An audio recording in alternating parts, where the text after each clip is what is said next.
Inia Bastianini berupaya melancarkan manuver overtaking, tetapi tidak mudah membendung laju solid Francesco Bagnaia di Sepang pada balapan Minggu 23 Oktober kemarin. Bagnaia berpeluang besar mengunci titel MotoGP 2022 jika memenangi balapan Grand Prix Malaysia. Atau dengan kata lain, pembalap Ducati itu cetak 11 poin lebih banyak dari rival utamanya, Fabio Quartararo. Perlombaan memang akhirnya dimenangi Pecco, namun El Diablo berhasil amankan finish ketiga, membuat gelar juara dunia ditentukan di Valencia. Keduanya sekarang dipisahkan jarak sebesar 23 poin.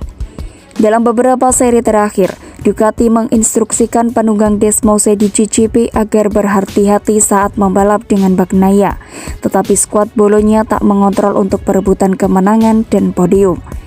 Meski sorotan kamera menangkap kegelisahan para petinggi pabrikan Borgo Panigale, La Bestia nampaknya tak menerima instruksi perihal aksinya terhadap Bagnaia.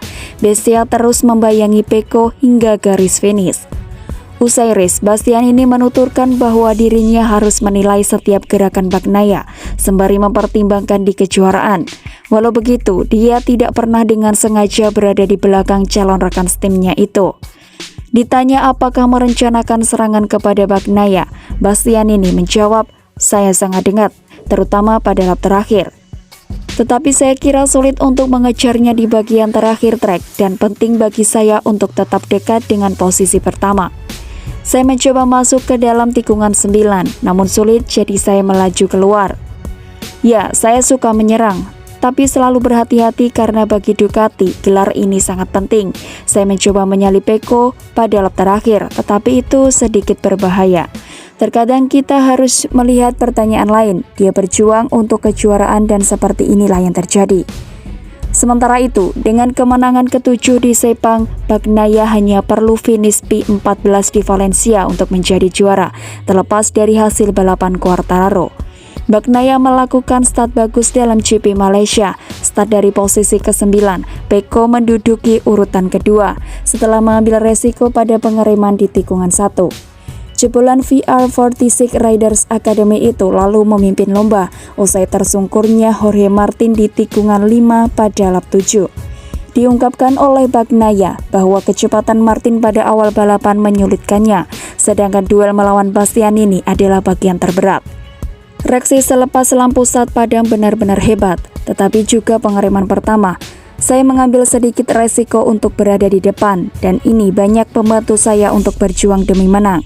Jorge dengan kecepatan luar biasa di awal, banyak menekan, dan setelah 2 lap mencoba mengikutinya. Saya hanya katakan kepada diri saya sendiri, saya bisa sedikit rileks karena bagi saya itu terlalu banyak.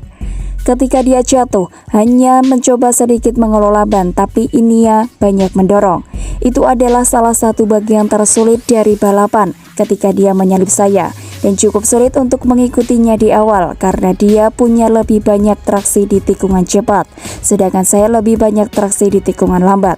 Namun saya mengerem sangat keras, jadi saya pikir pengereman adalah hal yang membantu saya memenangi balapan ini," pungkas pembalap Italia itu.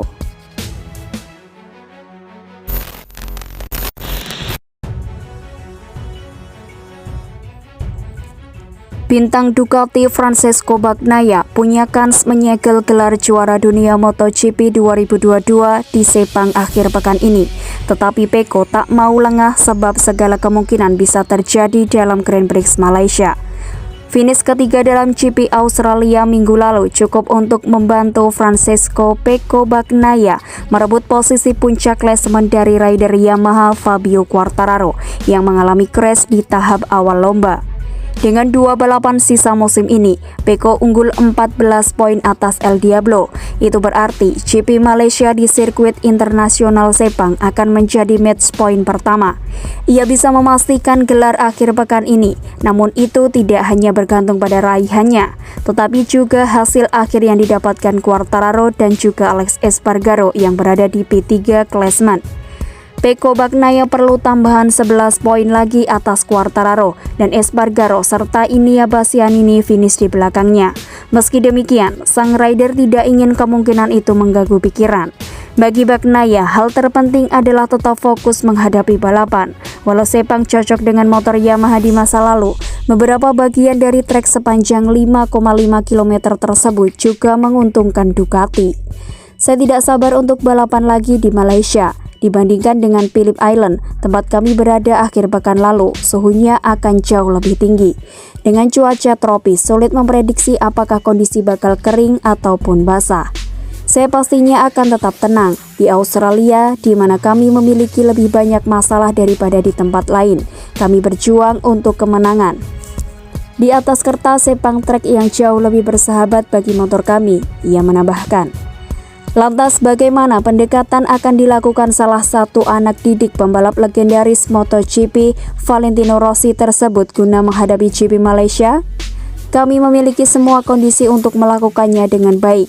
Kami kini di urutan pertama kejuaraan. Kami harus fokus lebih dari sebelumnya, tutur Bagnaia. Namun pendekatannya tidak akan berubah. Kami harus melakukan pekerjaan kami dengan baik seperti biasanya sehingga siap menghadapi balapan hari Minggu.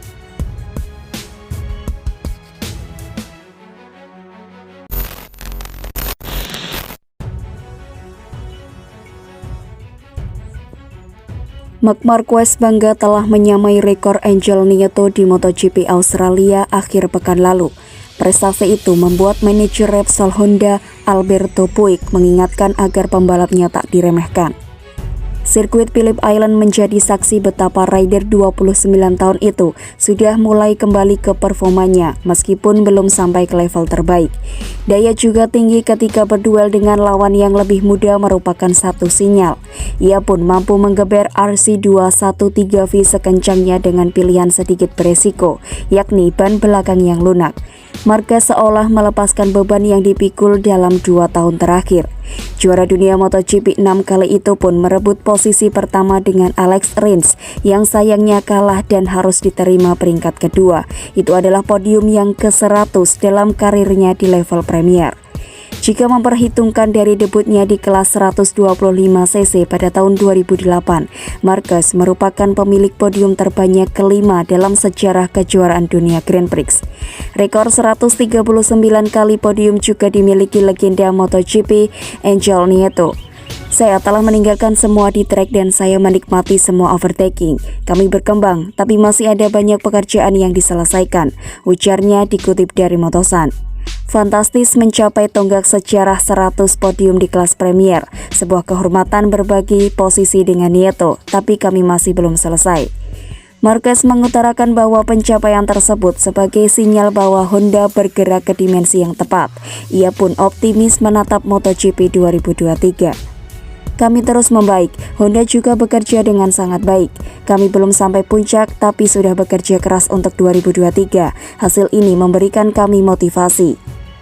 Itu membuktikan kepada Honda bahwa saya masih pembalap yang mampu memenangi juara dunia. Saya gembira dengan podium ini. Sangat berarti bagi saya dan orang-orang yang ada di sekitar saya dalam musim sangat sulit.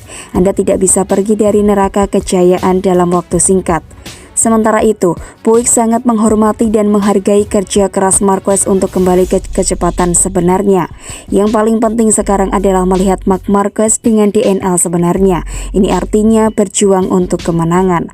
Repsol Honda dan HRC gembira kembali ke bagian depan, ucapnya. Kami tahu dia menderita. Kami tak punya apapun melainkan respek dan penghargaan terhadap kerja kerasnya untuk kembali ke kondisi ini dan penampilan di level sekarang. Kami dapat menyaksikan semangat dan kemungkinan di trek yang menuntut.